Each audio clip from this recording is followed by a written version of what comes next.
On June 1st, 2026, following public engagement and 4 focused council discussions, the Shoreline City Council adopted Resolution 562, placing Proposition 1 on the November 3rd, 2026 general election ballot. This proposition asks voters if they want to create the Shoreline Metropolitan Park District and associated property tax increase to finance and refinance the construction, operation, and maintenance of a new indoor pool facility and potential future recreational facilities. This presentation will provide an overview of the history of pool access in Shoreline, share about the preliminary pool facility design shaped by public input, discuss metropolitan park districts as a way to finance public pool facilities, and share how this measure would impact Shoreline residents. City of Shoreline staff recording this presentation are providing factual information and are not advocating for you to vote in any certain way. King County constructed the former Shoreline Pool, a 6-lane lap pool with a diving well, in 1971 as part of the voter-approved Forward Thrust Bond Program. It was located at the north end of the Shoreline School District-owned Shoreline Center campus off 185th Street and 1st Avenue Northeast. In 1995, Shoreline became a city, and King County transferred ownership of the pool to the city.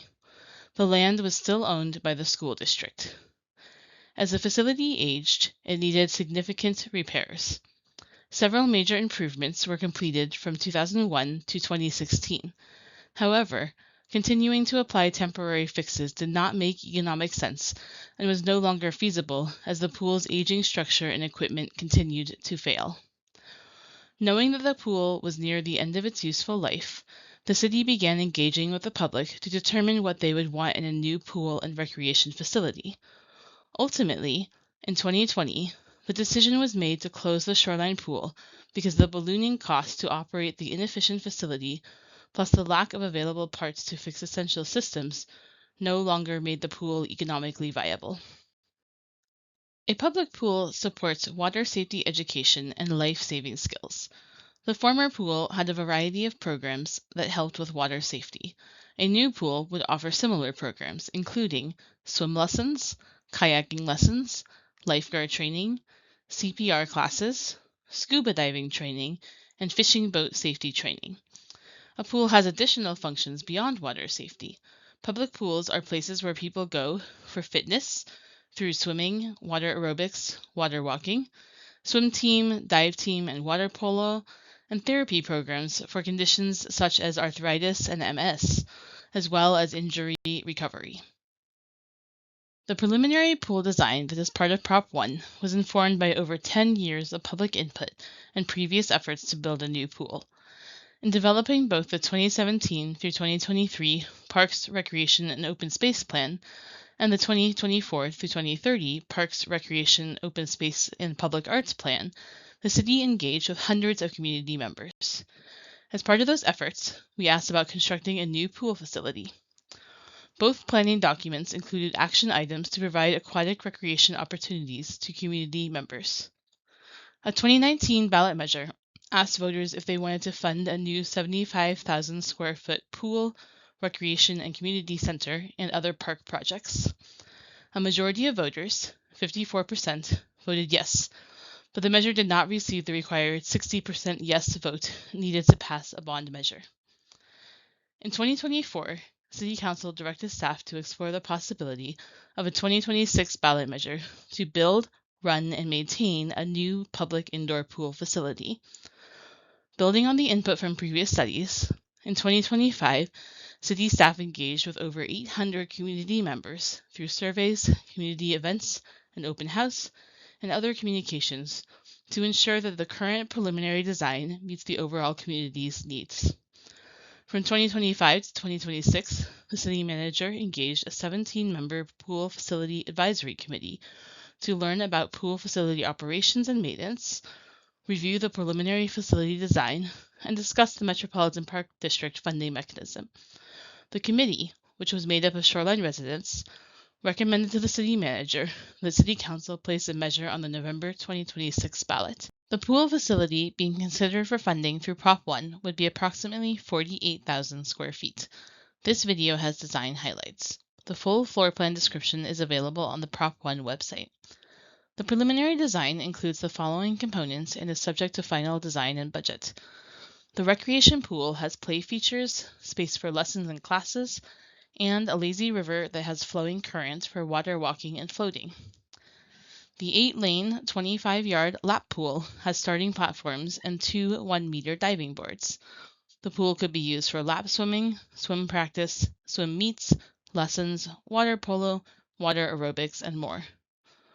The hydrotherapy pool would be kept at a warmer temperature for therapeutic uses and swim lessons for babies and younger kids. There is a sauna. The spectator area has flexible seating options for spectators, parents, and others watching swim lessons and activities.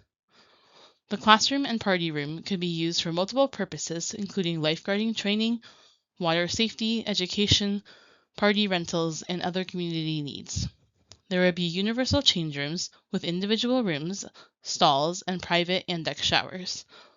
Change room options include many rooms with baby changing tables and 2 rooms with adult changing tables. Outside, there will be parking for cars, bikes, e-bikes, scooters, and other wheels, and green space with connections to the interurban trail. The facility is designed to be accessible, inclusive, and welcoming to people of all identities, with universal change rooms and access to pools with ramps, lifts, and steps. The facility would be located at 17828 Midvale Avenue North, just north of City Hall and close to 175th and Aurora.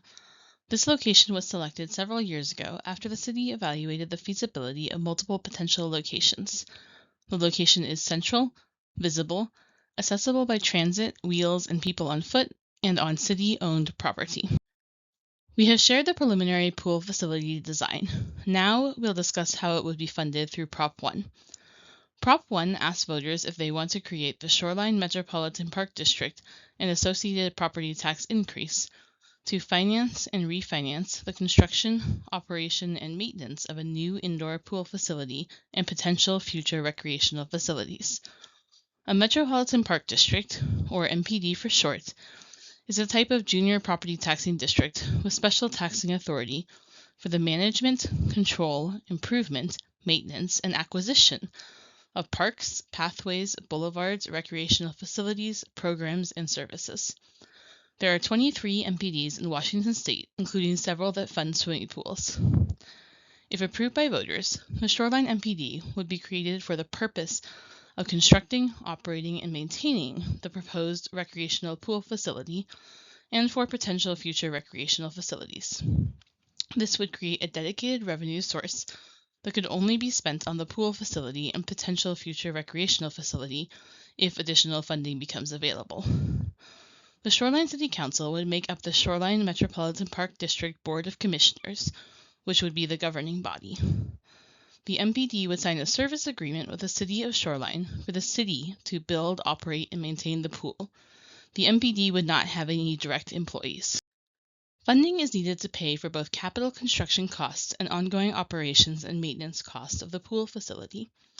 The total construction project costs are estimated to be $100 million, which includes design, permitting, construction, paying off the property purchase, and related fees and contingencies.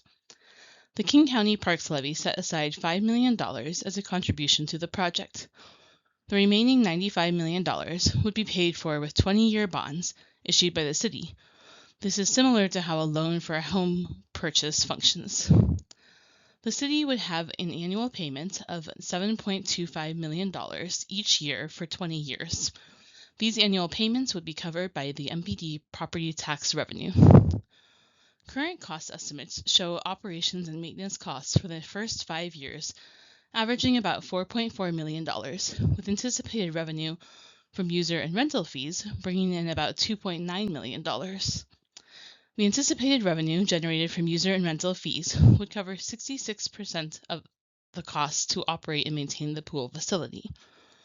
The remaining 34%, approximately $1.55 million, would be provided from ongoing MPD property tax. By subsidizing some of the operations and maintenance costs with the MPD revenue, we can keep the costs lower for users, making the pool more accessible and affordable. In total, the MPD would raise approximately $8.8 million annually to pay for the construction and ongoing operations and maintenance. If approved, property tax collection would start in 2028. The initial levy rate needed to generate $8.8 million is anticipated to be approximately 55 cents per 1,000 assessed value, which accounts for potential fluctuations in property values between now and then. The actual 2028 levy rate would be determined in late 2027. The MPD tax revenue collection would continue beyond the 20 years needed for debt payments for construction bonds. This is because revenue would still be needed to pay for annual operations and maintenance. After 20 years, revenue that was previously used for debt payments could be repurposed for a recreation facility or pool facility renovations. At that time, the MPD board could also decide to lower the tax rate. Preliminary cost estimates for property owners are shown in the table on the screen. The owner of a median valued home, which is $831,000 in 2026, could expect an annual increase in property tax of approximately $421 per year or $35 per month. The owner of a home valued at $1 million would pay approximately $507 per year or $42 per month. Thank you for joining us for this presentation. To find out more about Shoreline's Proposition 1, visit shorelinewa.gov/shorelineprop1. You can also contact Eric Bratton with any questions. Eric's email is ebratton@shorelinewa.gov. His phone number is 206-801-2217.